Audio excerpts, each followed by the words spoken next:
Ate. Kaya pala ang ganda ni Ate Bea, no? Oo, manang-mana sa O ba yan? Yes, mamatay, man ako talaga. Isama mo na si Dazzle.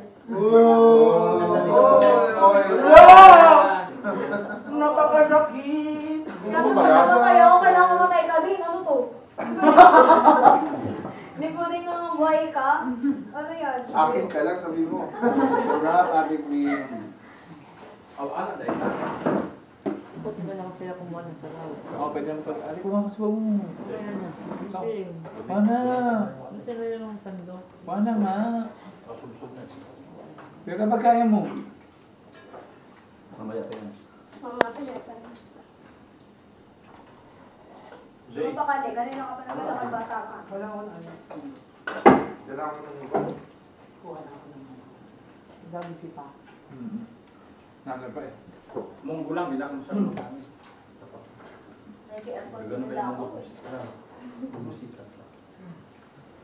Ako lang. Sarap ng... Ganyan ko ba? Hapa.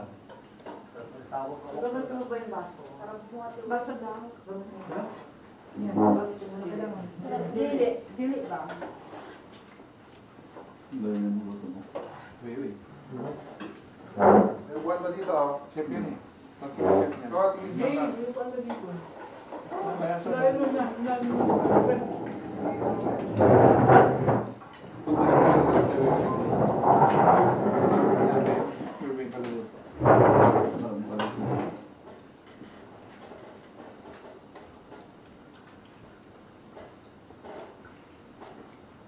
May naman ang hill.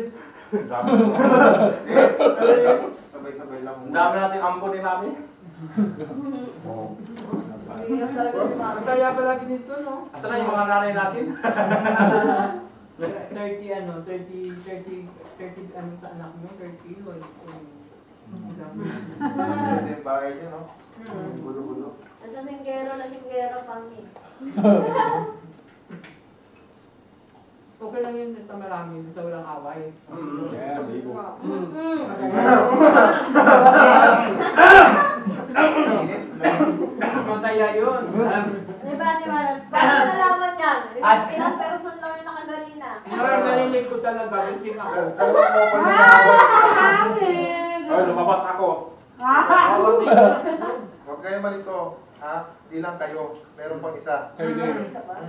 Sino sa'yo? Sila. Secret. Pwede mo sarap ipagkain. Hindi ko ano, hindi lang ako nag-up kasi baka maputol ka. Hindi niyo may nabas kung ano.